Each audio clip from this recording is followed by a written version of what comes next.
Bom dia, pessoal. Nosso webinar vai começar às 10h30. Estamos aguardando aí o restante das pessoas entrarem. Estaremos aqui. Se tiverem alguma dúvida, podem escrever no chat. Vamos começar daqui uns 5 a...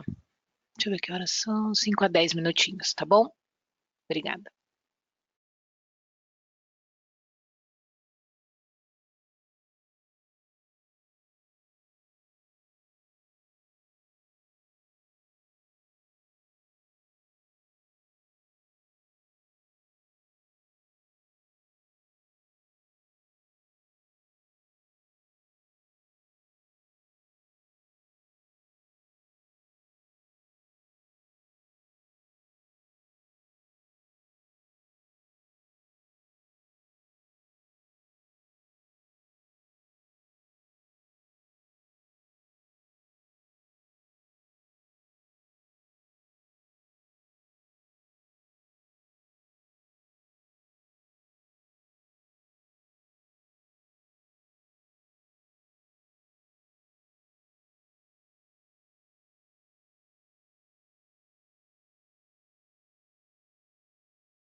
Bom dia, pessoal. Quem entrou agora, nós estamos aguardando mais uns 2 minutinhos até as pessoas conseguirem entrar no webinar para conseguir assistir.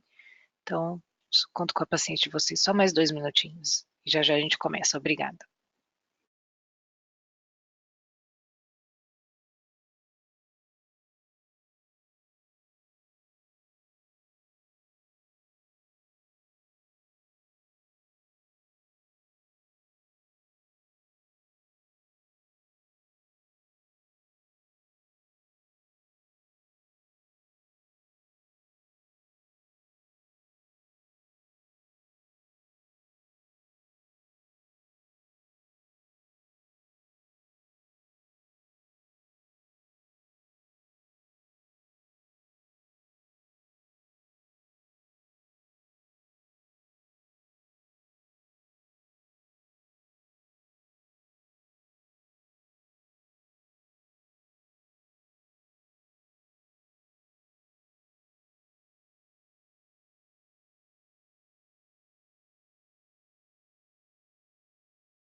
Bom dia. Aqui é Melissa novamente. Sou arquiteta de soluções da Amazon Web Services. Trabalho aqui há mais de 3 anos e estou atuando desde o começo do ano com foco na área de saúde. Então, todos os clientes da área de saúde que são sem fins lucrativos são clientes que são atendidos por mim e pelo time que está aqui participando do webinar com vocês. O tema do nosso webinar hoje é Construindo seu Data Lake na AWS. Nós vamos fazer um dueto. Eu vou falar hoje sobre as soluções da AWS e ao final o André Almeida da Numbers vai mostrar uma demonstração da solução deles de Data Lake e falar da oferta deles para vocês. Então, fiquem com a gente até o final. A ideia é a gente fazer mais ou menos 1 hora de apresentação.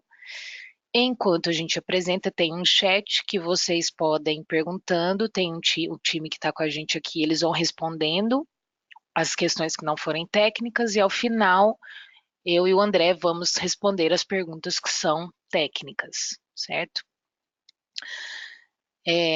No final, vai ter um QR Code para vocês responderem uma pesquisa de satisfação, e quem responder vai ganhar um presentinho. Então, fiquem com a gente até o fim, tá bom?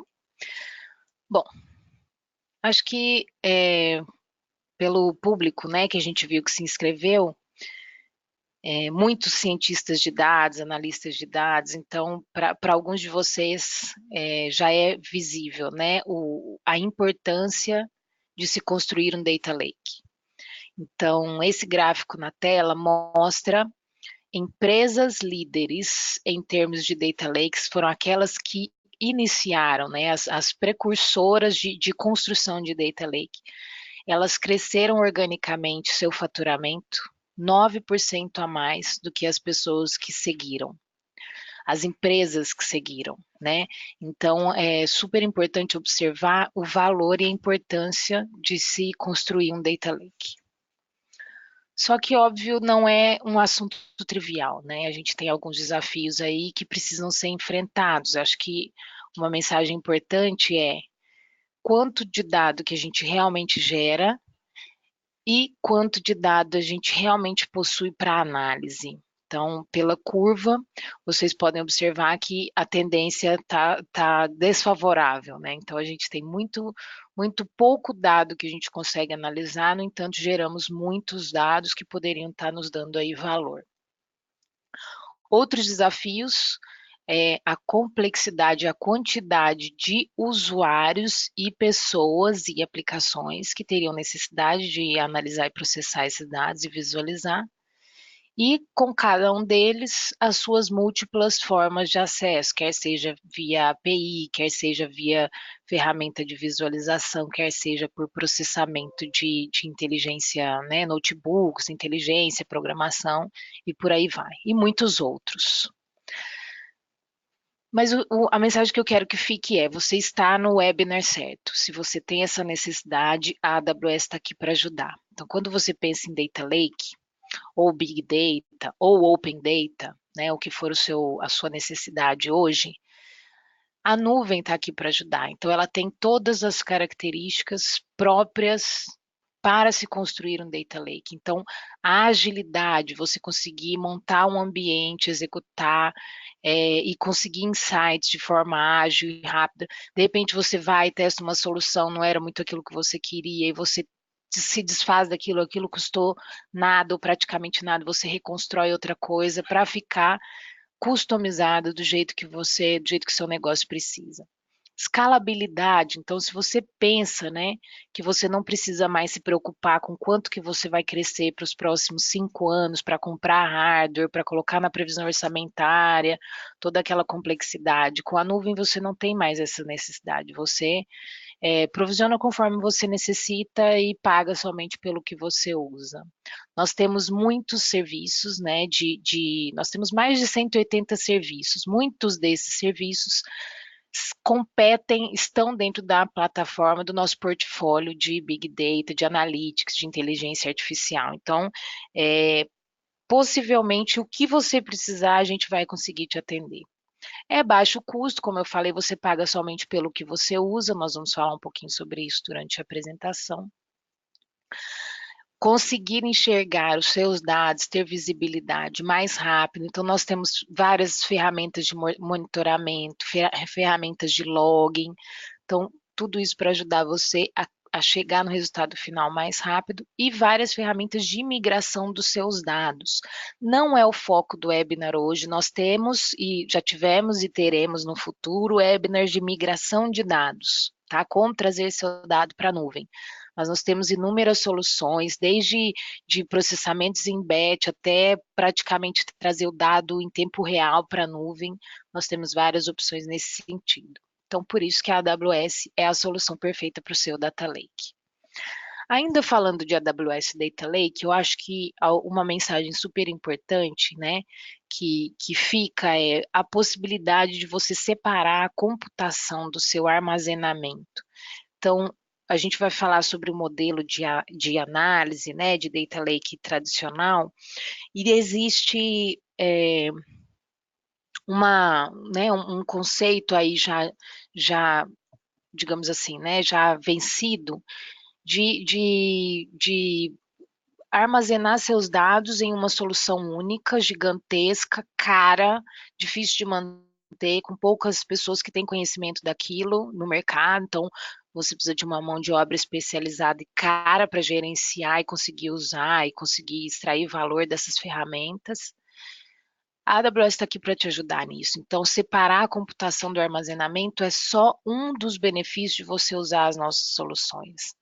No canto à direita, vocês observam um case de cliente nosso, que é a Celgene, bastante famosa, né, uma farmacêutica, que desenvolve aí medicamentos para câncer e doenças inflamatórias. Por que que a AWS e por que construir um Data Lake na AWS foi tão importante para eles? Porque eles permitem que seus cientistas, os seus funcionários, né, os grandes pensadores, possam criar, possam inovar, possam ser curiosos usando as soluções da AWS. Então, qualquer pequeno ganho em produtividade para uma empresa desse porte já tem um impacto muito significativo. Então, esse é o case público, o link está aí, vocês vão receber esses slides ao final, tá? Todo mundo que se inscreveu no webinar vai receber esses slides. Um caso do Brasil que usa a AWS para processamento de genoma, que né, tem aí por detrás aí um conceito de Big Data, né, apesar de ser específico para genoma, é o Hospital Sírio-Libanês, o Dr. Pedro, já usa a AWS há alguns anos já. Eles usam um programa de créditos que a AWS fornece para os seus clientes para pesquisas, né? No caso do torpedo era pesquisa genética, mas pode ser qualquer tipo de pesquisa, não necessariamente também na área de saúde, mas enfim, como estamos falando aqui de saúde, se aplica à área de saúde. A AWS dá créditos para pesquisa. A única coisa que a gente pede é que esses dados sejam divulgados de alguma forma, em algum blog post, algum é, documento, né, doutorado, mestrado, enfim, o que vocês precisarem aí fazer, a gente pede que esses dados se tornem públicos, né, o resultado da pesquisa seja público. E aí, enfim, eles estão com a gente aí já há algum tempo processando o genoma. E para eles é muito vantajoso, né? Deu um eco, desculpa. Muito vantajosa a facilidade de acesso aos serviços, né? Então não tem que comprar, não tem que provisionar. Então você imagina a quantidade de processamento que o processamento de genoma consome, e aí ele ia processar aquilo, ele ia fazer o que com aquelas máquinas depois, né? Dele conseguir os insights que ele precisa. Então não ficaria com máquina ociosa on-premise, deixar a AWS ajudá-lo com isso. Bom, como que era e ainda é, né?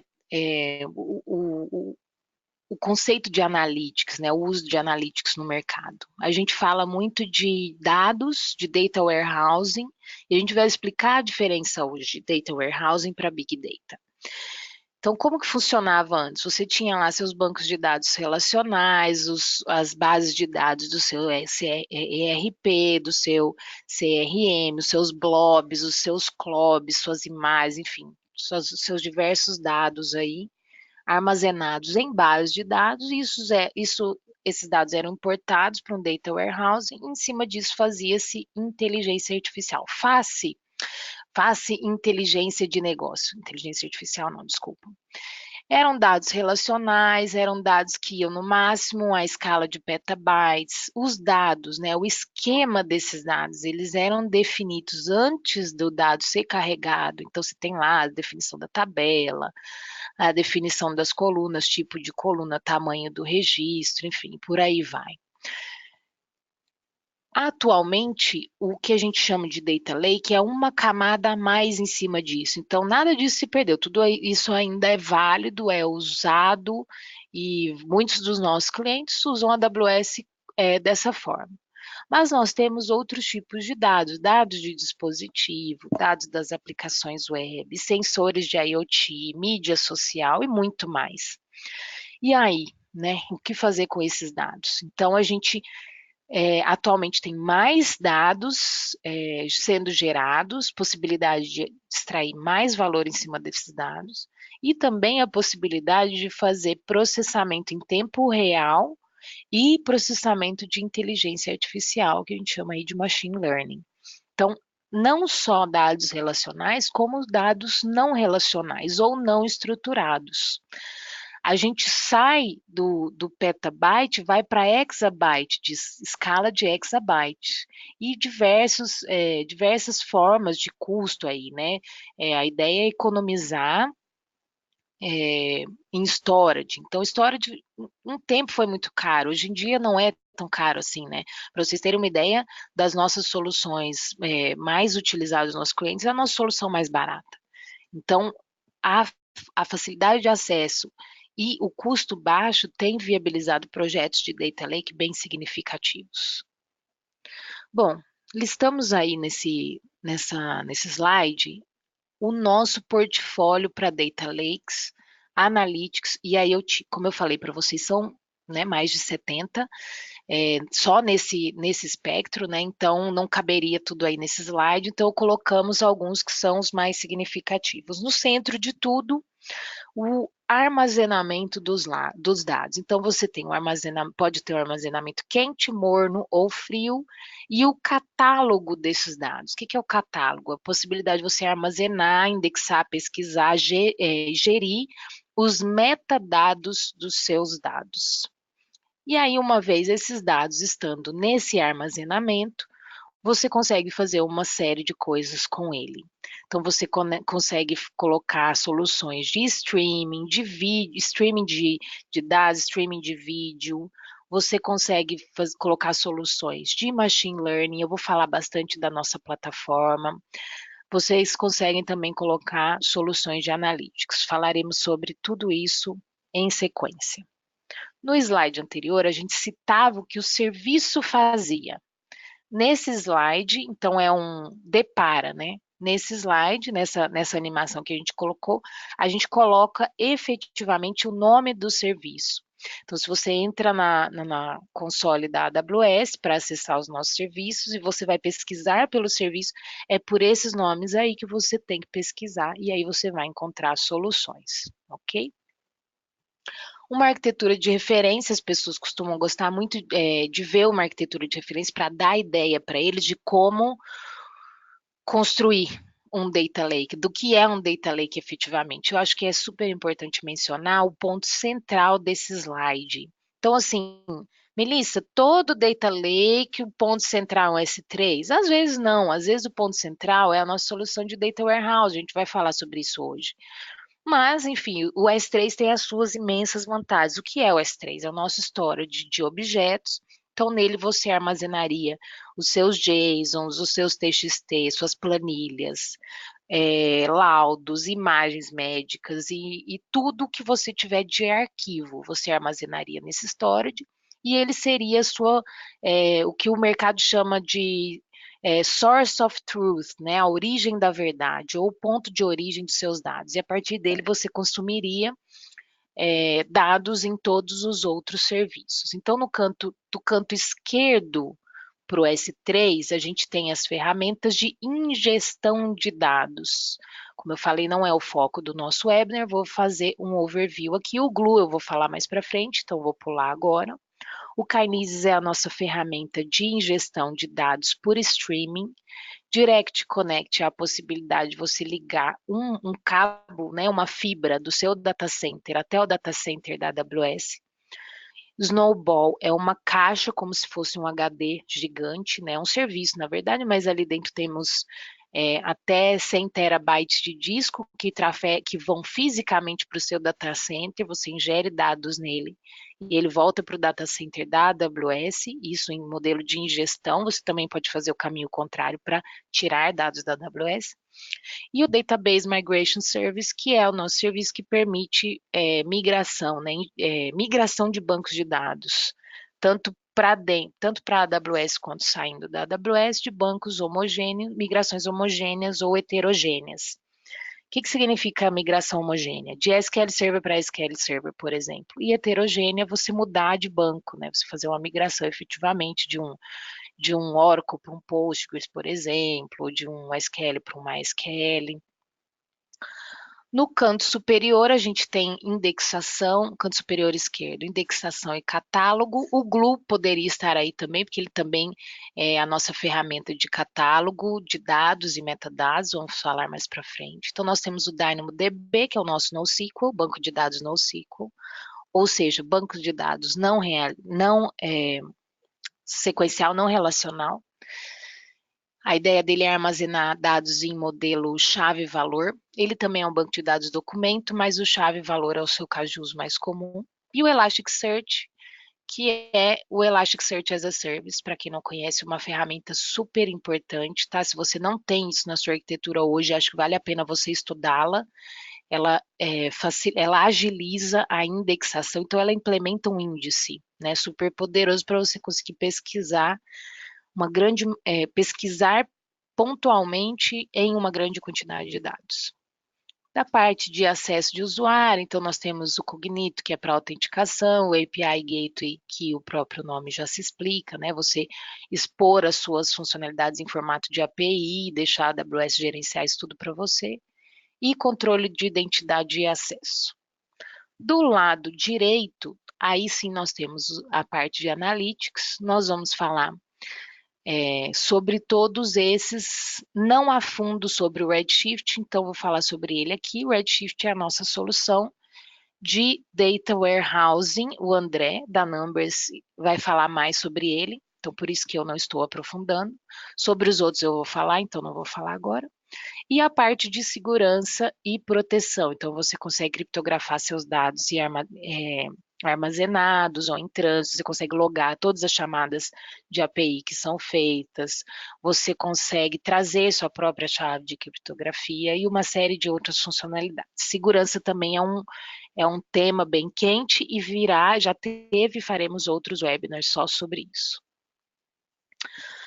E, enfim, né, os dados nunca são perfeitos, né? Eles nunca estão do jeito, em geral, nunca estão do jeito que a gente precisa que eles estejam. Então, um timestamp está no formato errado, ou uma string é um campo aberto, você precisa classificar esses dados. Ou você tem acentuação, você não quer que tenha acentuação. Então, uma série de transformações e conversões que você precisa fazer para que o seu dado fique bem feito, fique de acordo com o que você precisa. O que, que a AWS oferece?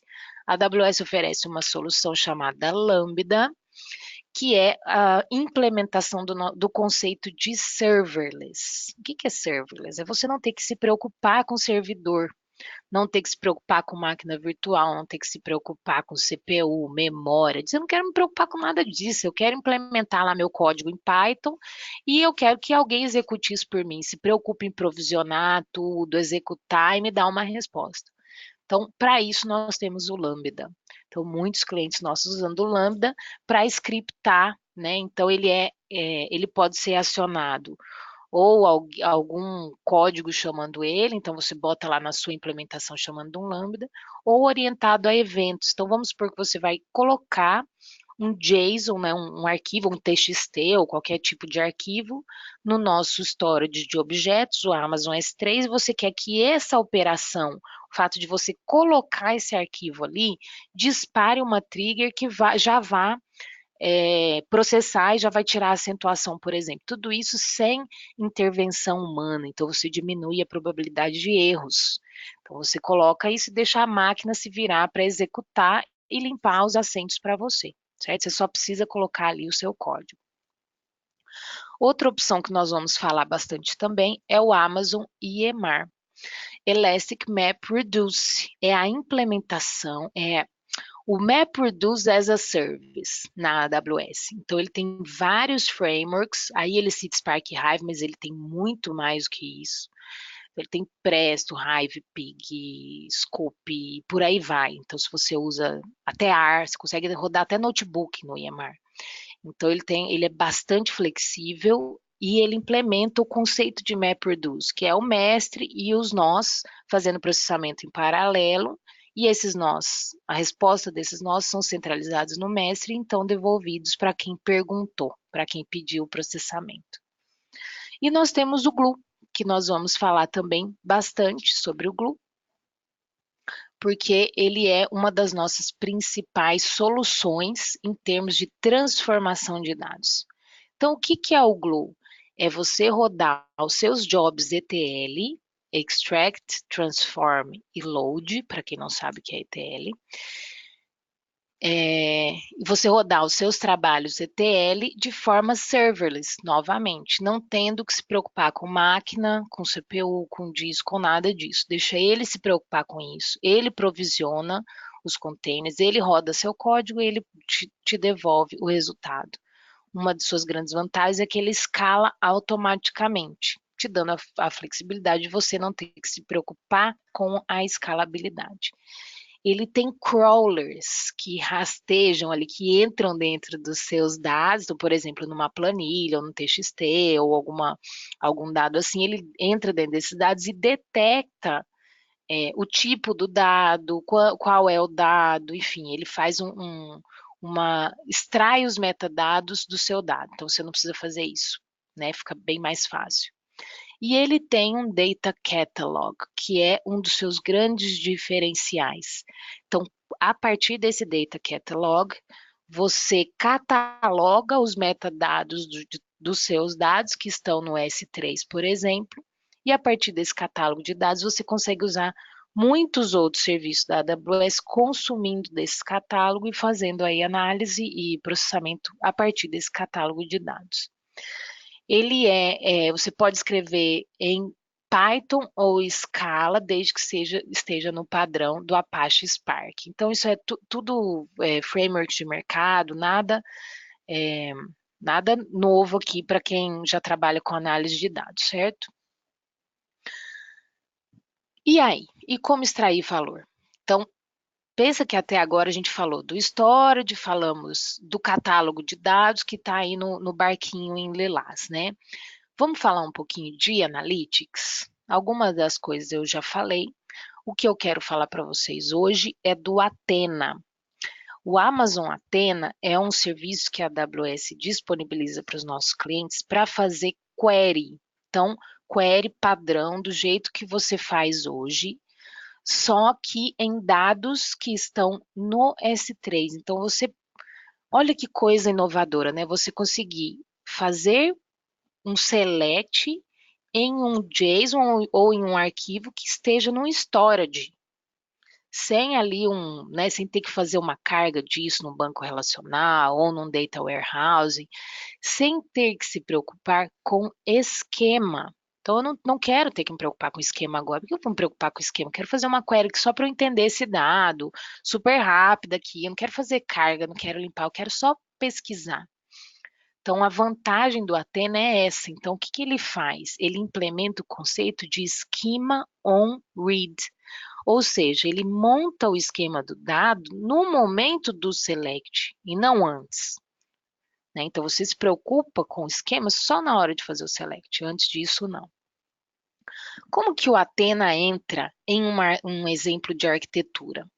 Então, vamos olhar aí, no canto esquerdo são seus dados, aí você joga esses dados de múltiplas formas para o Amazon S3, aí você usa o Glue para fazer crawler nesses dados, né, para escanear os seus dados e popular o catálogo de dados. De posse do catálogo de dados, você tem o Athena ali no canto superior para você conseguir fazer pesquisas a partir do catálogo de dados. Então, ele está ali encaixado na sua arquitetura. Ótimo. Então, tem o Athena, gostei do Athena, mas Melissa, eu uso Hadoop hoje. Eu uso Hive.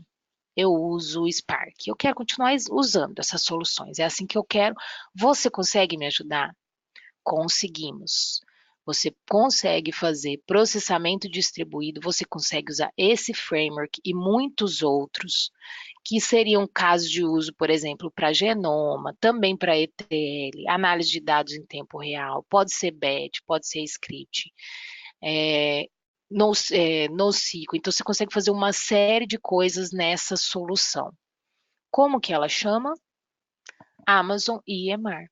Então, Elastic MapReduce. Então, você teria embaixo o seu storage de objetos com os seus arquivos, que é o que a gente chamou lá atrás de Data Lake, e a partir dali você rodar o seu EMR gerenciado pela AWS. Quem faz backup é a AWS, ele escala automaticamente, ele é escalável, né? Por isso que ele chama Elastic MapReduce.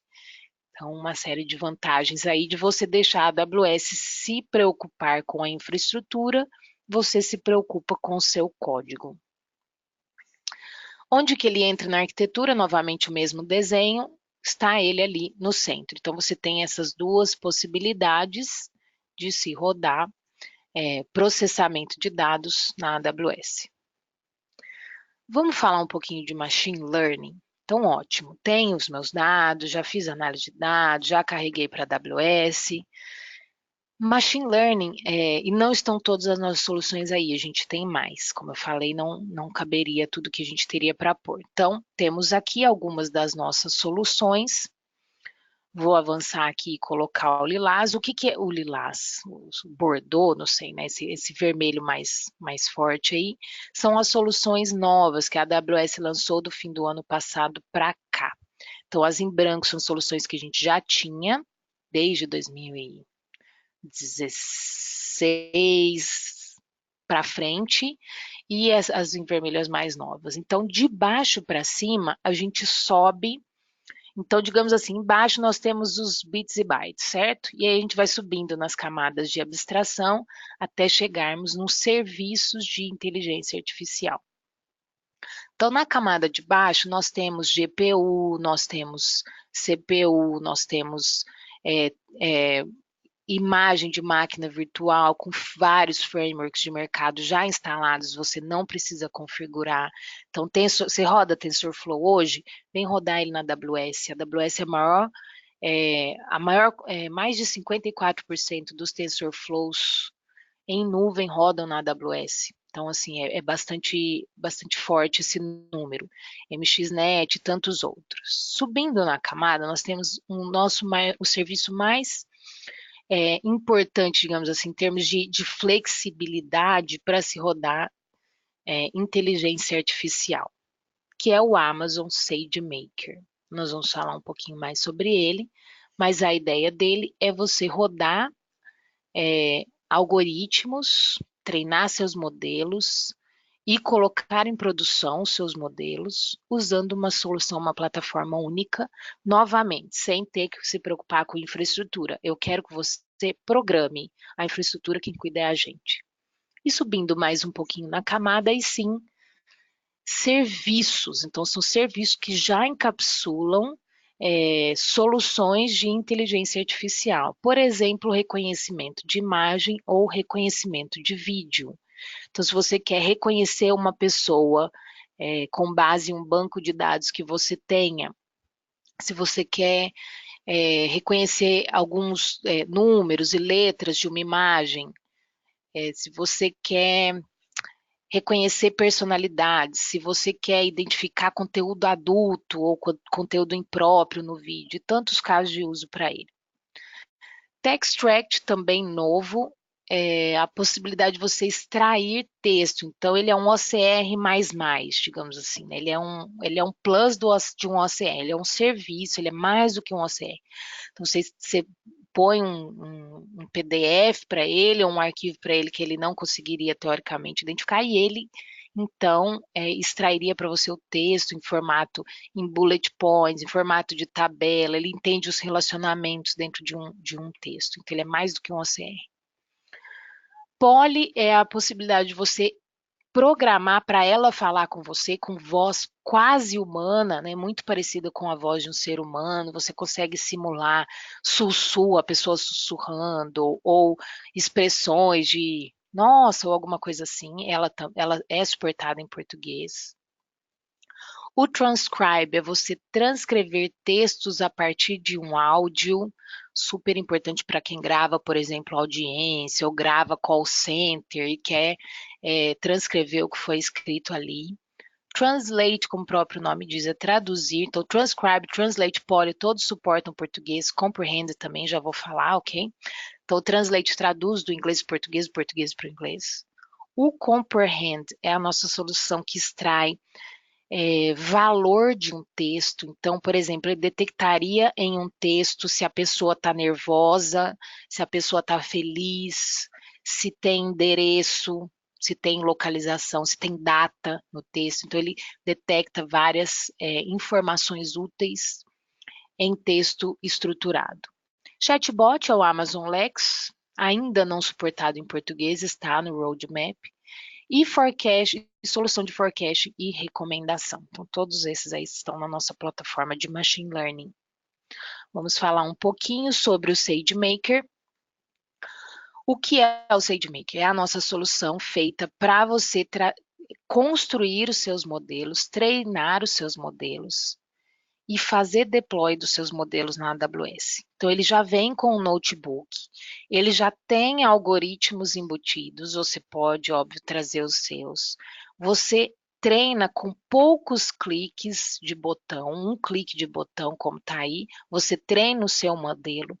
Ele faz otimização de hiperparâmetros para você, você não precisa você ficar tunando o seu modelo, ele faz isso para você, então ele roda para encontrar o melhor algoritmo com o melhor hiperparâmetro, ele roda em vários hiperparâmetros e depois no final ele te dá, olha, o que deu melhor foi esse.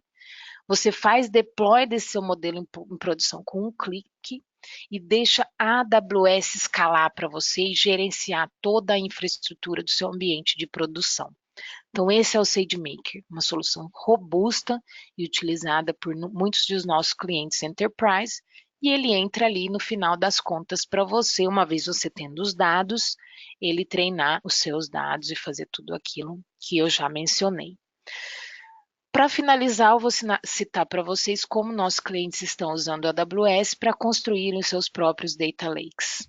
Então, a Philips tem uma solução chamada Health Suite, que monitora mais de 1 milhão de pacientes, coletando dados de imagem, laudos médicos, dados do paciente e vários outros dados de saúde. Eles analisam 15 petabytes de dados, então é realmente muita coisa. Aí tem os dois links do case da feed. Percebam como que eles usam o Redshift para fazer grande parte da análise desses dados, que o Redshift é o nosso Data Warehousing, e eles usam algumas das nossas soluções. Então, já falei o Redshift e o EC2, que é a nossa solução de máquina virtual, o S3, que é a nossa solução de storage, e a ideia deles e a vantagem de usar a nuvem é continuar seguro, escalável e adaptável. Então, fica aí a mensagem para vocês da Philips usando a AWS. E outro cliente global nosso, também global, que usa a AWS para fazer Big Data é o Cerner, né? Para quem é da área da saúde, conhece bem o Cerner. Nós não temos muitos clientes no Brasil, porque é uma solução realmente com custo considerável, então, para o mercado brasileiro, acaba que se torna um pouco inacessível, mas é uma solução excelente de mercado. E por que a AWS foi importante para eles? Porque pelo nosso ritmo de inovação e a possibilidade de escalabilidade. Então, tudo isso é muito, muito significativo para eles. Então, eles pegam dados de ambulatório, do paciente, dos laboratórios, de casa, medicamentos e tantas outras informações e geram um Big Data em cima disso. Por que Cerner escolheu a AWS? Pelo nosso portfólio de serviços e produtos, escalabilidade, o alcance global e a nossa comunidade de pessoas inovadoras. Então, nós temos realmente muitos clientes, nós temos fóruns, white papers, toda a nossa comunidade em volta de inovar. Então, eles têm dados de mais de 150 milhões de pessoas, eles têm mais de 10 petabytes de dados e eles usam mais de 1.700 nós de processamento. Então, realmente é bem grande. No Brasil, cliente meu, Unimed de Belo Horizonte, usa a AWS para fazer um Data Lake. Então, aí está uma das soluções que eles usam a AWS hoje.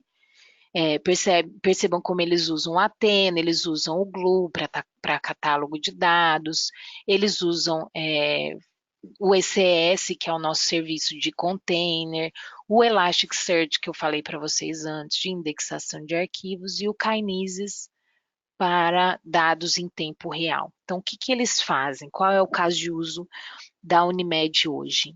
Eles autorizam pedidos de exames médicos. Então, eles usam esses dados para ter uma autorização desses exames de forma mais, de uma forma melhor para os seus pacientes, né? Mais rápido, ser autorizado de forma mais rápida e mais eficiente para o seu cooperado não ficar esperando, né? Que seria realmente desagradável.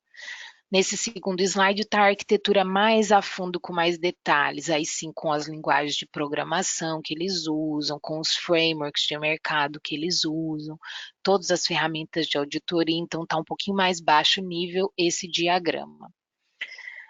E vou abrir agora para o André falar da Numbers Analytics, é um parceiro AWS, que tem uma solução de Big Data muito legal, e tá aí o nome dele, o contato, imagino que nos slides dele ele também vai pôr. Olá, pessoal, eu volto no final. Bom dia. Desculpa, Melissa. Vai lá, André, obrigada. Olá a todos, bom dia. Eu sou André Almeida, eu sou da empresa Numbers e vim falar com vocês rapidamente, para a gente não gastar muito nosso tempo, sobre os processos que estão envolvendo a nossa trajetória aqui na empresa a respeito dessa nossa parceria com a AWS, como isso está acontecendo e como a gente consegue fazer entrega de valor utilizando essas tecnologias todas. Essa agenda é bem breve, eu não vou. É muito mais para me ajudar do que para vocês, né? Mas eu só vou falar assim, bem highlights, o que a gente faz, a escolha das ferramentas, que é uma coisa um pouco mais complexa, a jornada que foi para a gente passar para a nuvem, o que a gente aprendeu nesse caminho todo. Primeiro, falar um pouquinho da Numbers, né? É uma empresa extremamente jovem, estamos falando de uma empresa de 2 a 3 anos de idade, que o foco dela é muito simples: análise de dados. Focada em dois segmentos também, é saúde e educação. É disso que a gente entende, saúde e educação. E a nossa missão é tentar ajudar os nossos clientes a observar melhor os dados que ele tem e como que ele consegue melhorar sua performance e como ele consegue tirar rendimento em cima dos dados que ele já tem. Um rápido perfil meu aqui: eu sou formado em matemática. Depois que eu me formei em matemática, eu trabalhei em vários lugares. Depois eu fui parar na Secretaria de Saúde do Estado de São Paulo, passei um tempão lá na Secretaria de Estado de Saúde, onde eu tive a oportunidade de fazer uma especialização em administração hospitalar e depois ainda fui fazer um mestrado em saúde coletiva. Então eu sou daquele ser meio híbrido, um pouco de TI, um pouco de saúde. Então eu tento caminhar tranquilamente nos dois lados aí, e com foco, claro, na saúde pública, mas a gente tem nossos profissionais da saúde privada aí acompanhando a gente. Então, o que acontece? Não sei, aí a audiência deve ser muito mais jovem que eu, né? Mas no passado, em 1990 acho que 96, tinha um descanso de tela muito famoso, que era o descanso de tela do Johnny Castaway, que era um rapazinho que estava perdido numa ilha e que ele precisava pedir carona para sair da ilha, né? Pedir um resgate, mas ele estava sempre olhando para o lado errado, né? Os barcos passavam de um lado, ele estava olhando para o outro. O avião passava para um lado, ele estava olhando para o outro. O pessoal era tão viciado nesse negócio que tinha gente que ligava o computador de manhã só para ver se o Johnny ia ser resgatado naquele dia ou não. Né? Mas é bem isso que acontece nas empresas também. Elas têm essa informação, ela tem esse conjunto de dados para trabalhar, mas ela não está olhando para ele, está olhando para um lado errado. Então, a nossa tentativa é ajudá-los a ver melhor esse conjunto de dados que ele tem para ele poder trabalhar. Falar um pouquinho da ferramenta DB Saúde. Por que a ferramenta DB Saúde entra nesse contexto? De tudo que a gente faz, só vou pedir licença um minuto, é que eu estou aqui falando com vocês de Florianópolis, aqui está um frio de lascar e eu estou um pouco afônico. Perdão. A ferramenta DB Saúde, que é uma das ferramentas que a gente tem, ela surgiu com o intuito de consolidar num único repositório de dados todos os atendimentos, todos os contatos que as pessoas tiveram com o SUS. Mais do que os contatos, ter também o detalhamento daquele contato. Então, imagina um grande repositório, onde eu vou ter todos os atendimentos ambulatoriais, todos os atendimentos hospitalares.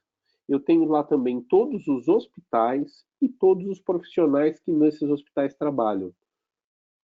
Então, nós desenhamos um grande repositório e colocamos tudo isso lá dentro, com o objetivo de permitir que os hospitais consigam acompanhar melhor os seus dados, dentro de uma perspectiva que ele não tem. É claro que ele é o gerador da informação, mas daqui a pouco eu vou mostrar para você que é uma perspectiva que ele não tem. E uma característica que foi muito importante, um produto que foi muito importante de montando essa base de dados, que é a capacidade de fornecer ao estabelecimento de saúde a capacidade de se comparar com outros estabelecimentos de saúde. Então, vocês vão ver daqui a pouquinho como que isso acontece.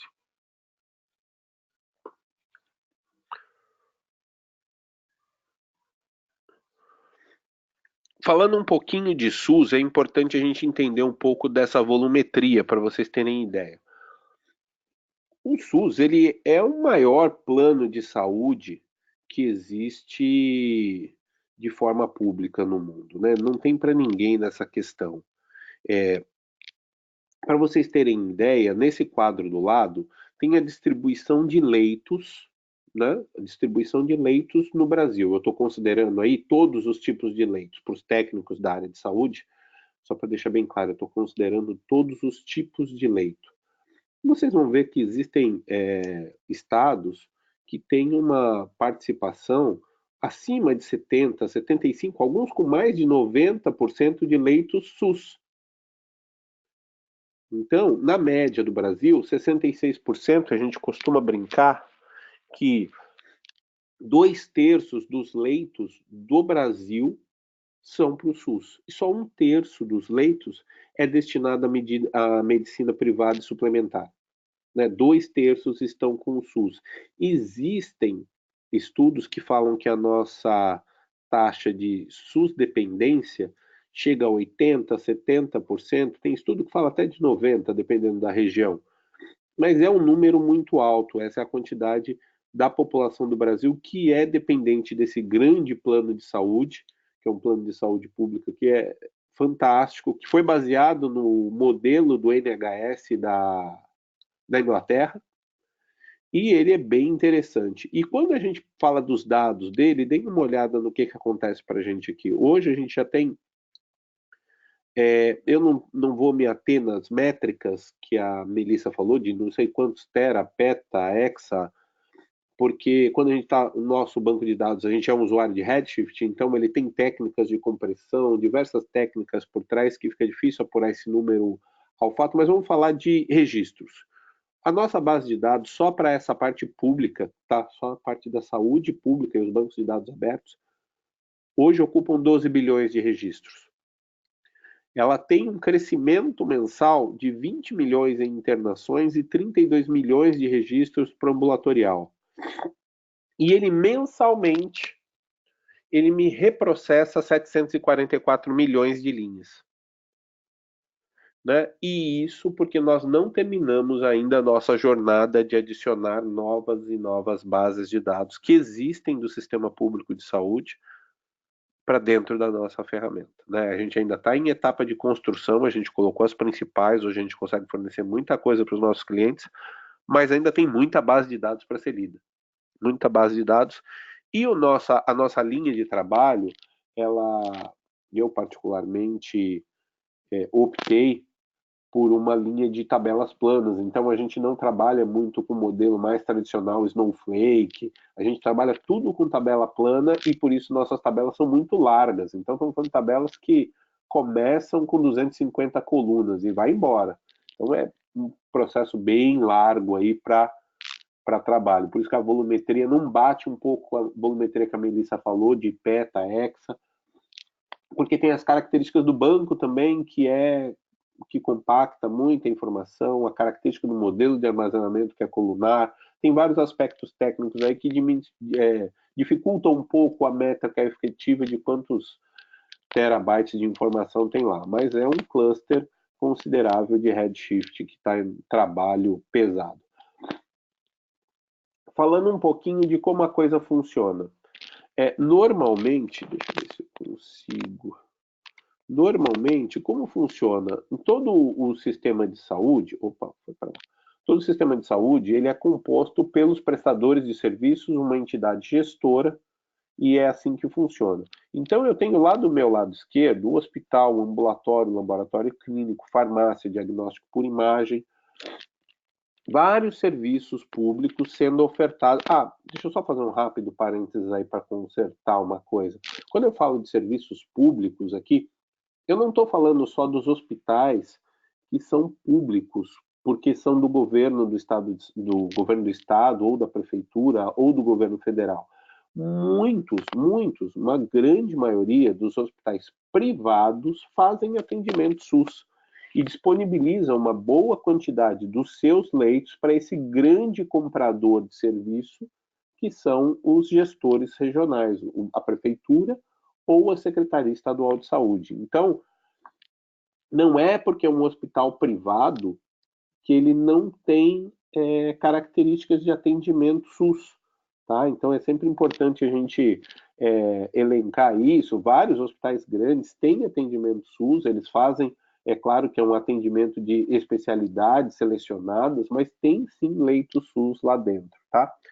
Então, como é que é o fluxo dessa informação? Falar bem rapidinho dessa parte do fluxo da informação, só para a gente poder entender o que acontece. O hospital trabalha o mês inteiro ali fechando suas internações. Quando ele fecha aquele pacote mensal de internação, ele manda aquele pacote mensal de internação para um gestor regional, que a gente pode conhecer ele como a Secretaria Municipal de Saúde ou a Secretaria Estadual de Saúde. Ele manda para um desses dois, que por sua vez consolida toda aquela informação e manda para o Ministério da Saúde. O Ministério da Saúde, com meu colega lá do DataSUS, ele liga todos os seus moedores de carne, todas as suas engenhocas e processam toda aquela conta médica. Então, falando em termos ali da saúde privada, tudo aquilo passa por um processamento da conta médica e ele vai começar a separar as coisas que estão corretas das coisas que não estão corretas. Roda todo aquele processamento, separa a IH, separa a internação que é passível de glosa das internações ok.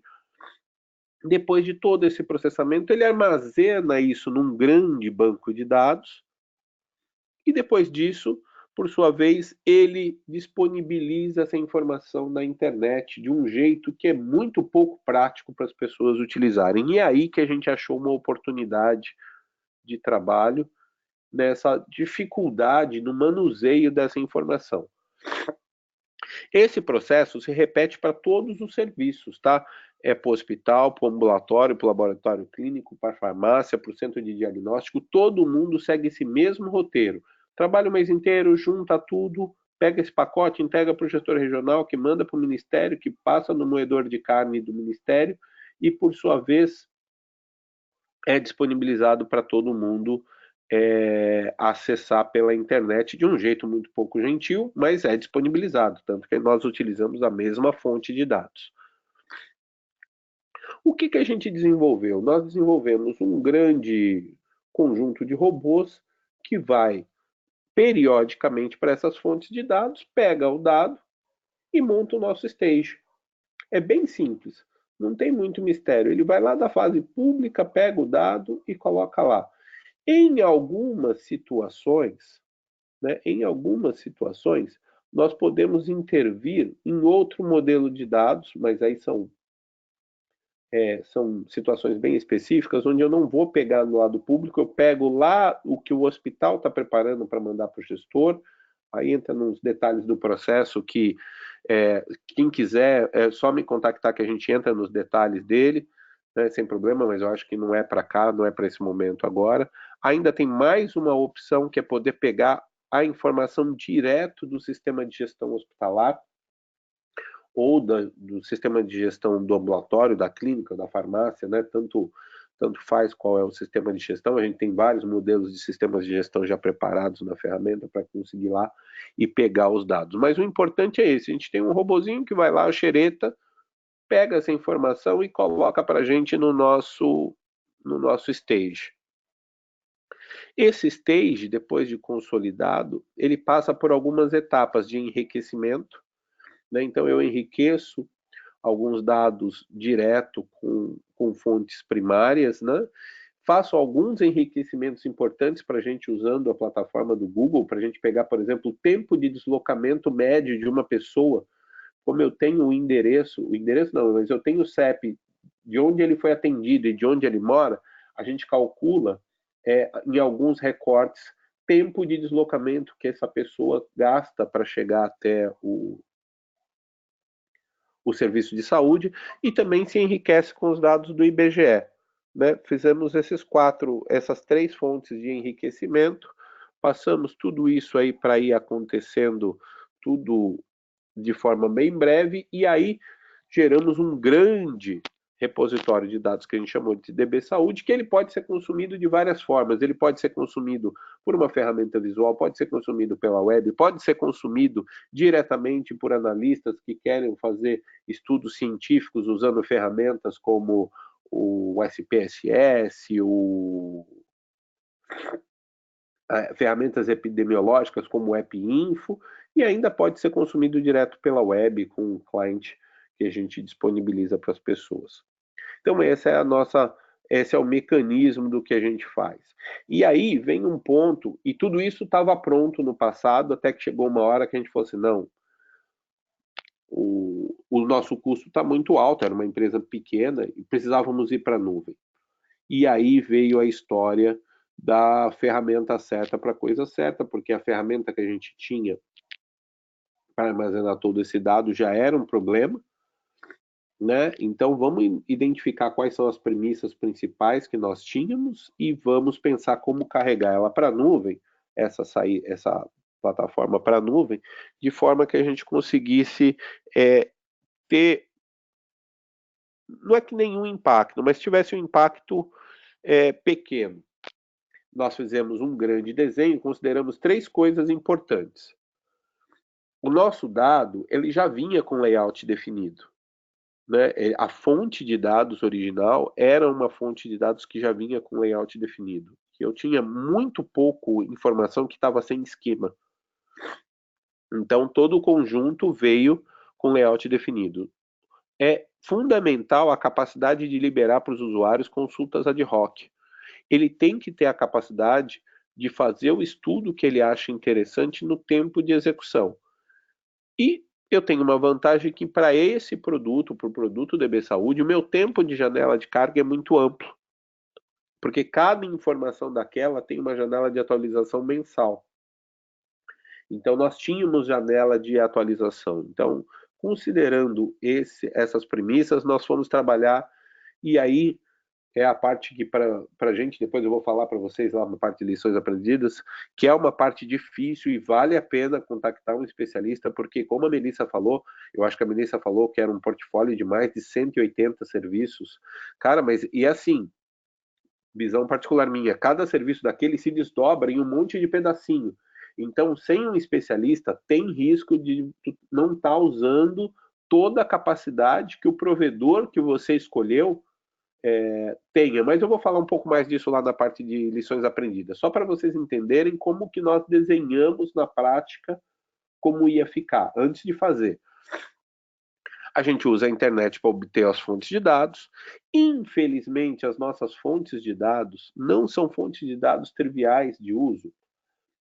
Para a turma com tem que ter pelo menos mais de 40 anos, senão não vai conhecer. As fontes de dados que o Ministério, o formato do dado com que o Ministério da Saúde libera para a gente é o formato de dados do DBF. Lembra do DBF? DBase 3, Clipper e aqueles abacaxis? Pois bem, aquele formato numa versão particularmente modificada para ele ser compactado, que é o que ele chama de DBC. Então, o DBC nada mais é que o DBF compactado. Então, estamos falando de coisa de, sei lá, 30 anos atrás, se eu não estiver enganado. 30 anos atrás, pelo menos. Eu trabalhei com Clipper há 30 anos atrás. Hoje, essa disseminação ainda é feita por aí. Então, infelizmente, nós não conseguimos usar nenhum recurso da nuvem. Nós desenvolvemos um programa em linguagem C para converter ele de DBC para CSV. Aí, quando ele vira um CSV, aí a nossa vida está... Perdão. A nossa vida está muito mais simples, porque o próximo passo, e eu acho que é um passo muito importante, a Melissa já frisou, e a gente nem combinou isso, porque eu não tinha visto a apresentação da Melissa, nem ela tinha visto a minha. Mas o grande passo depois disso é o S3, sem sombra de dúvida é o S3. Joga esses camaradas para o S3, e deixa o S3 armazenar tudo isso para você. Sua vida vai ser muito feliz quando você aprender a usar. E é um serviço, o primeiro S, que é o Simple, ele não está de brincadeira, é simples de verdade. Vale a pena conhecer bem como funciona o S3, porque ele é de verdade o coração do nosso processo de carga. A gente joga tudo para o S3 e a partir do S3 é que a mágica vai acontecendo. Uma das mágicas que acontecem, que a Melissa falou também, que é o Glue. O Glue facilita muito nossa vida quando a gente habilita os crawlers para que ele faça para a gente os nossos dicionários, né? Os nossos metadados da informação. Ele é muita coisa a gente ainda faz de qualidade de dados no Glue e se utiliza do crawler para fazer a parte de dicionário. O outro ponto que para a gente é muito, mas esse aí é mais que coração da coisa, né? Eu falaria que é o centro nervoso da coisa, é o Redshift. Por isso que eu falo que cada foi a ferramenta certa para cada problema. Nós poderíamos ter ido para uma linha de EMR, mas por que eu vou trabalhar numa ferramenta onde eu vou ter que organizar o esquema, cada leitura, se o meu esquema já está definido? Foi para aí que a gente foi para o Redshift. Então é importante a gente falar que quando a gente está falando de Big Data, não necessariamente tem a necessidade de eu ter um HDFS, ter o Hadoop. Muita gente liga uma coisa na outra e não é bem assim que funciona. Não que eu seja contra, pelo contrário. Até que Hadoop, vamos ser sinceros, eu não sou muito fã, mas o Spark é fantástico. Vale a pena assim, conhecer muito bem o Redshift. O Redshift ele é um banco de dados que me surpreendeu muito, muito. E olha que eu sou uma pessoa, a Melissa sabe, eu sou uma pessoa chata com banco de dados. A minha teoria quase toda de estudo foi em cima de banco de dados e o Redshift me surpreendeu. Mas é porque ele é bem nascido, né? O Redshift segue uma essência que vem do Postgre, colunar, MPP, tem várias características muito interessantes dele. Continuando dentro da nossa arquitetura, um ponto que hoje a gente usa ainda, mas a gente está querendo eliminar é o EC2. Por que eliminar o EC2? O EC2 é máquina virtual que só não está com as luzinhas piscando no seu data center, está piscando no data center da Amazon.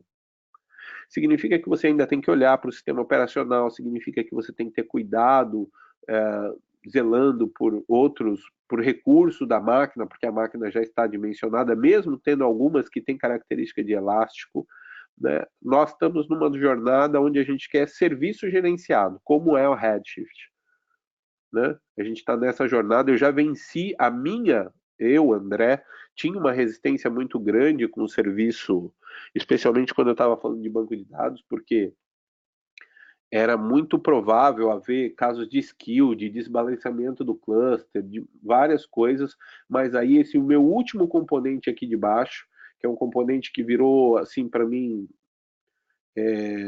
meu calmante, até marquei aqui que é para não esquecer, ele virou o meu calmante, que é o CloudWatch, né? Que é a capacidade de eu poder monitorar tudo que está acontecendo no meu ambiente. Isso me deu muita segurança. Isso me permitiu fazer essa passagem de um jeito mais claro. Isso me permitiu saber que cada marquinha daquela é uma query, eu quero saber o que aquela query está fazendo no meu banco e por que aquele tempo está demorando. Tudo isso eu consigo com os serviços de monitoramento que ele me fornece. Então, essa passagem se dá mais ou menos dessa forma. Por quê? Porque eu tinha medo de. Eu esperava ter essa nuvem bonitinha da esquerda, mas morria de medo dessa nuvem pesada da direita, com um raio caindo na minha cabeça. Se tem uma coisa que eu prezo bastante é meu sono. Ia ser para mim terrível alguém me tirando do meu sono porque alguma coisa não estava funcionando para o novo ambiente. Então, essa jornada para a nuvem, nós viemos, apesar de ser uma empresa nova, nós nascemos on-premise, né? E essa jornada de mudança para a nuvem, tudo bem que ela ocorreu bem no começo, mas foi importante porque hoje eu posso afirmar para você que a minha nuvem está igualzinha à nuvem da esquerda, uma nuvem calminha, bonitinha, sem chuva, né? É ela quem está controlando a minha infraestrutura. Nessa jornada para a nuvem, como eu falei para vocês, o banco de dados era para mim, o repositório era para mim a peça-chave. Ele não vai ganhar o jogo para minha empresa, mas ele pode perder. Como que ele perde? No momento que o cara for criar uma consulta de rock e ficar esperando 5 minutos. Vocês já fizeram um experimento? Vou convidar vocês a fazer um experimento. Parar na frente do computador, sem nada na mão, nada em lugar nenhum, ficar 1 minuto olhando para uma tela processando. Ninguém aguenta. Hoje, nos dias de hoje, ninguém aguenta mais isso. Por isso que eu falo que ele não ganha o jogo, mas ele pode te atrapalhar e perder. A gente tinha um referencial do on-premise, né? A gente já tinha um referencial de performance no on-premise para a gente poder fazer um benchmark. E um ponto importante, né? A gente não queria mudar o nosso front-end. Então, a ferramenta que a gente escolhesse tinha que ser compatível com o nosso front-end. Importantíssimo, tinha que caber no bolso. E essa conta do bolso, ela é perigosa, tomem cuidado, porque tem muito, quando a gente está no ambiente on-premise, tem muito custo que está escondido, que a gente não pensa e tal, mas na hora que a gente vai falar de nuvem, tem que pôr tudo isso na ponta do lápis, porque elas existem. Tinha que permitir nível de administração, porque eu sou maníaco por controle, então eu gosto de ter controle. Não é porque está na nuvem que eu não vou ter controle, eu precisava ter controle, senão eu não ia ter sossego, e tinha que me deixar dormir tranquilo. Como eu falei, eu gosto do meu sono, eu zelo por ele. Esse negócio de alguém te ligando de noite, ligando de madrugada, isso é para mim perturbador. Eu não quero isso. E aí a gente optou pela Amazon, né? O Redshift foi o selecionado por conta desses pontos chaves aqui para a gente. Esses foram os pontos chaves que permitiram que aqueles 12 bilhões de linhas e o cara poder fazer consulta de hoc em tudo aquilo e ter tempo de resposta inferior a 1 minuto por conta disso tudo aqui. Ele funciona 100% otimizado com o nosso visualizador.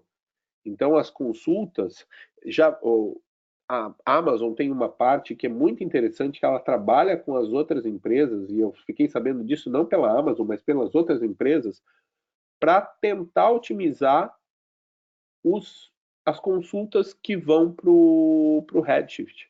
Então, ela faz esse trabalho junto com outros fabricantes, de forma que as consultas que o Redshift recebam já venham de forma otimizada no programa fonte. E ela faz isso com diversos fornecedores, pelo que eu fiquei sabendo. Faz isso com a Click, com o Tableau, faz isso, eu acho que até com o Power BI, se não duvido nada não, mas vamos lá. Ela é 100% SQL compliance, então nós aqui na Numbers, nós somos SQL freak. A gente usa diversas outras ferramentas, a gente usa Pandas, usa R, usa um monte de coisa, mas o nosso kernel é SQL. Nessa altura do campeonato, a gente fazer uma mudança para uma plataforma NoSQL ia ser um pouco complicado. Então, o fato dele ser SQL compliant para a gente foi fantástico. Todo o repositório tem que ter como acessar, né? E eu acho que com esses 4 pontos para a gente cobriu 100% do nosso universo. Ele conectava com JDBC, ele conectava com o DBC, ele conectava com nossos scripts em R e nossos scripts em Python. Eu conectava em tudo. Então foi uma pequena modificação dos fatores de comunicação, comunicação não, de conexão. Com esse pequeno ajuste na conexão, nós conseguimos fazer com que ele desse cobertura completa no nosso ambiente. Para a gente, um ponto muito importante, a gente está em épocas de proteção de dados, em época de muita incerteza nisso daí, o que nós optamos? Ou a gente queria uma coisa que fosse mais segura. Se a gente vai liberar, como eu mostrei para vocês, para que a pessoa fizesse conexão direta, esses dados não poderiam passar abertos por uma rede. Então, hoje é super importante para a gente falar que o nosso protocolo é tudo feito em SSL, e o próprio Redshift é um produto HIPAA compliance. Eu sei que HIPAA é um formato americano, né? É uma regra americana para não só para segurança, para diversas outras coisas, mas segurança está envolvida ali no meio, proteção de dados está envolvida ali no meio, né? Mas para a gente poder falar que ela é HIPAA compliance é bem importante. A gente sabe que tem muito de método aí no meio, não é só de produto, mas tem de método. Mas ter um produto HIPAA compliance para a gente foi importante. Sem falar nos processos básicos de um repositório de dados, diferente de um repositório de dados transacional, né? Ele tinha que ser colunar, ele tinha que ser MPP, ele tinha que ter compactação nativa, ele teria que escalar em mais clusters, menos clusters. Hoje nós temos um cluster com 12 servidores na Amazon trabalhando em conjunto para atender nossos clientes. Então era importante manter todas as características de um banco de dados de Data Warehouse.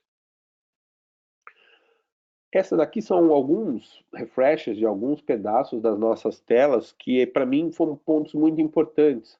né? Aqui, o primeiro é para quem administra um banco de dados, e aí vou entrar numa parte técnica, mas prometo que meu devaneio não vai passar de 1 minuto. É muito complexo você conseguir fazer a administração de um cluster se você não está vendo o que está acontecendo nele. Porque em algum momento, se tem um desbalanceamento de um nó, você pode estar ocorrendo num skill muito pesado e isso está bagunçando tua performance por conta de um nó que está desbalanceado. E essa era a minha preocupação, cara. Se quando tá comigo, ok, eu vou lá, dou um top nas máquinas e consigo ir acompanhando de um jeito bem assim rústico de acompanhar, mas tô ok, eu estou acompanhando. Como é que eu vou fazer isso com a máquina que está, sei lá onde, está guardada lá na Amazon? Não tem como eu fazer isso. Eu estou falando de serviço gerenciado, eu não estou falando de um EC2, né, onde eu estou pegando uma máquina e colocando um produto. Não, eu estou usando um serviço. E aí, para minha surpresa, essa parte de monitoramento vem muito completa. Vocês podem ver aqui, o primeiro é o gráfico de CPU, onde a cor que é aquele vermelho mais forte, né, é o nó líder, né, o nó líder e os demais são os nós de trabalho, como ele se comporta com o CPU, como ele se comporta como rede, né, porque eles estão sempre se comunicando entre eles, quando que uma coisa afeta a outra, né, como é que isso está acontecendo entre os nós. Ele tem nessa tela aqui do serviço de monitoramento a capacidade de falar assim, não, eu quero ver todos os nós num único, deixa eu ver se isso aqui funciona. Não sei se funciona, mas está aqui. Eu estou tentando demonstrar para vocês aqui onde que eu consigo ver que no mesmo gráfico eu consigo deixar ou os nós abertos ou os nós virando toda uma média, né? E eu sempre deixo aberto porque eu quero sempre monitorar o desbalanceamento dos nós. E aqui, cada pontinho, é muito sutil, mas cada pontinho desse que está aqui nessa tabela é uma consulta que o banco está sofrendo. Que só de você passar o mouse por cima, ele abre uma janelinha do lado e fala assim: olha, o meu usuário, que é meu funcionário aqui, o Júlio, no dia 20, andou fazendo um select numa tabela. Ele me tem esse histórico. Então, essa questão para mim, foi muito agradável, porque, de novo, eu sou viciado em controle. E isso me permitiu dar uma calma muito grande para mim, para os funcionários e para quem está usando, de que não, pode ir rodando, senta a bota lá no servidor, porque ele vai dar conta. Porque no fim da história, o que acontece? Tudo isso que a gente está falando é só para virar isso aqui, para que um hospital possa entrar numa tela e ele consiga ver de uma vez só todo o faturamento dele, componente por componente de faturamento, de 2008 a 2019, sem precisar esperar 10 segundos. Esse é o ponto importante. Né? O tempo de resposta para o usuário. Clicou, processou, exibiu. Está aqui todo o seu faturamento de 2000 nesse caso aqui, apesar da informação ser pública, eu escondi o nome do nosso cliente, mas todo o seu faturamento SUS desde 2008 até 2019, separado pelos diversos componentes, estão aqui a legenda com os componentes, com os diversos componentes que ele tem. Mas é mais que isso, né? A base de dados permitiu que várias instituições pudessem fazer análises que antes elas não podiam fazer. Então, por exemplo, eu quero saber o comportamento, e aí, um rápido parênteses, a Melissa falou do SageMaker, e aí o SageMaker ajuda a gente também nessa parte. Apesar dos primeiros scripts terem sido feitos em R, o SageMaker vem para ajudar a gente nesse sentido.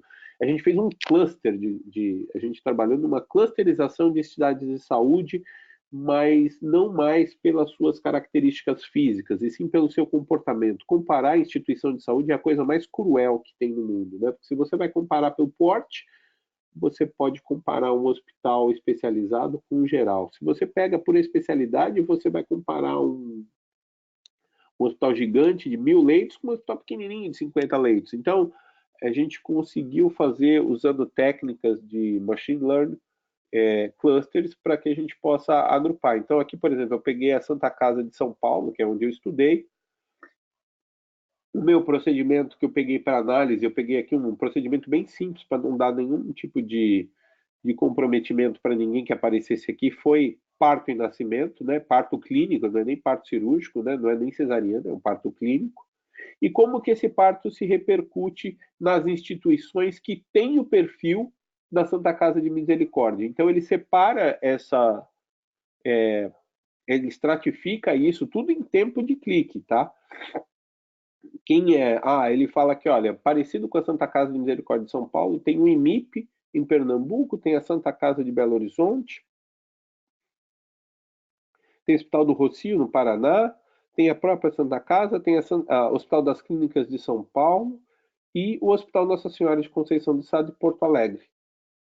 E ele vai falando o que tem em cada um, quantas internações tiveram, qual o valor total da internação, o valor médio da internação, ele faz uma distribuição, acha a linha de equilíbrio, acha o intervalo de confiança, para você saber se você está acima do intervalo, abaixo do intervalo, como é a sua tendência nesse mercado. Então, nesse momento, eu estou me comparando já com outras instituições para saber como é que está acontecendo. E a mesma coisa acontece nessa outra tela aqui. Por exemplo, eu peguei aqui uma colestectomia videolaparoscópica. Né? Então, eu estou pegando esse procedimento que ele executou 81 vezes e estou comparando com esse mesmo procedimento com uma lista de instituições que eu considero gold standard para mim. Estou comparando ela com as informações do Brasil inteiro e estou comparando ela com os dados da minha seleção. Então, nesse momento, por aí é que faz um pouco, olhando para o negócio e pensando no Redshift, é nessa hora que o Redshift fez diferença para a gente. Eu fiz vamos lá, falando tecnicamente, eu fiz um select em todos os hospitais do Brasil durante vários meses, meses de faturamento, eu tenho vários meses selecionados, agrupo tudo aquilo, tiro a média de valor para poder comparar com a média de valor e ainda trago os dados abertos. Por exemplo, esse cara aqui que está fora da curva de dias de permanência, né? Estou avaliando aqui dias de permanência, então aqui eu tenho o primeiro quartil, o segundo quartil, o terceiro quartil, o quarto quartil e vários outliers, mas tem um outlier que saltou muito, né? Uma cirurgia dessa não é videolaparoscópica, não é para o cara ficar 30 dias. Então, provavelmente isso aqui é uma internação que eu preciso abrir para ver o que aconteceu com essa internação, para saber por que esse cara ficou 30 dias internado aqui. Quase 30 dias. Aí eu vejo que é um adulto jovem, 32 anos, não era para ter esse tipo de complicação. Então, é para dar esse tipo de insight, para ele abrir a cabeça para ver um pouco do que está acontecendo. Bom, o que a gente aprendeu nessa nossa jornada? Cloud é muito legal, mas tem muito componente. Você tem que pedir ajuda às vezes. Como o cloud é quase tudo self-service, né? Mas às vezes é importante pedir ajuda porque, olha, como a Melissa falou, acho que ela falou 180, e cada componentezinho daquele ele tem desdobramento, ele faz um monte de coisa. Tá? Então vale a pena dar uma olhada nisso. Outra coisa que é muito importante, muito importante.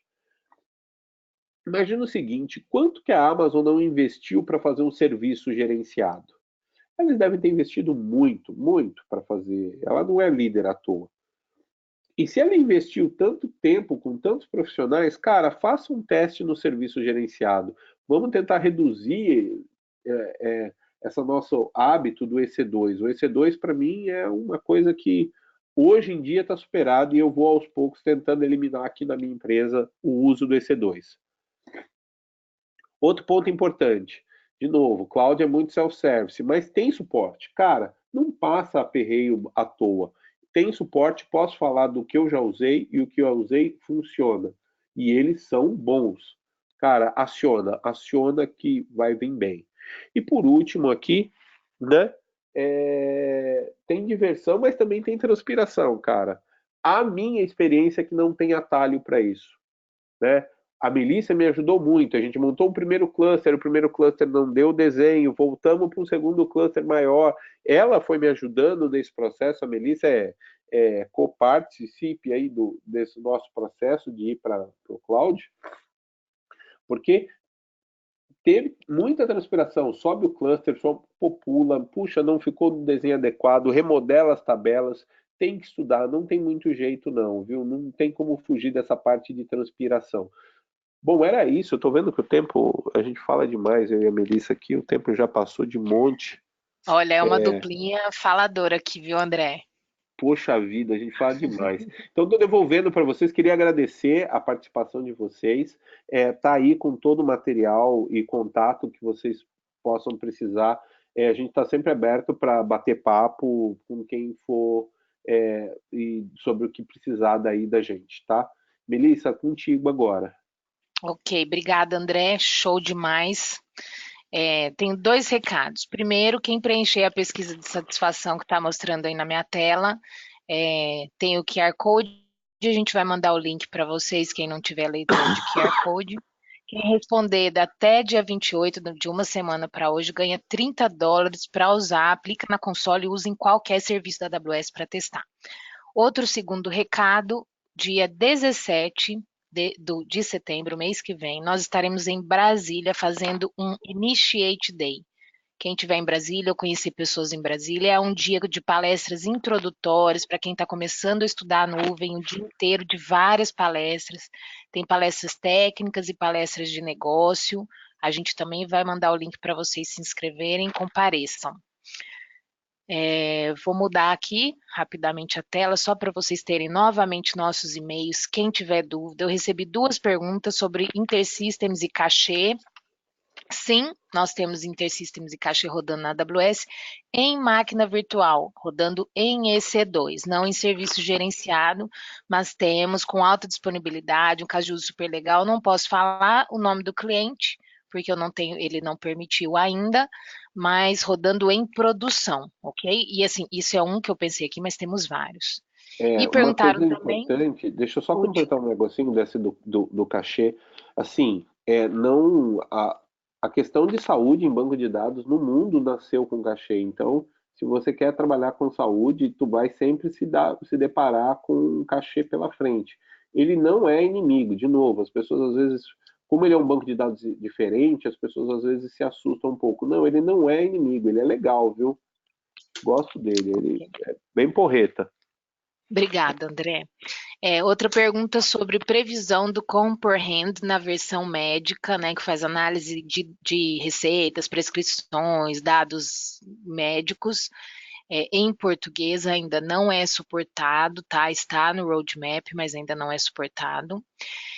E a última mensagem que faltou, né, da Numbers, vou fazer um jabá aqui. A Numbers tem essa solução de Big Data na área da saúde pública, mas eles também prestam consultoria. Então, se você quer desenvolver o seu Data Lake e não sabe como começar, toda essa experiência que a Numbers ganhou ao longo dos anos, ela pode compartilhar com vocês em modo de consultoria.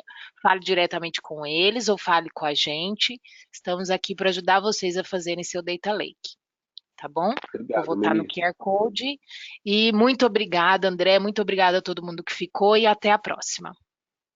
Agradeço.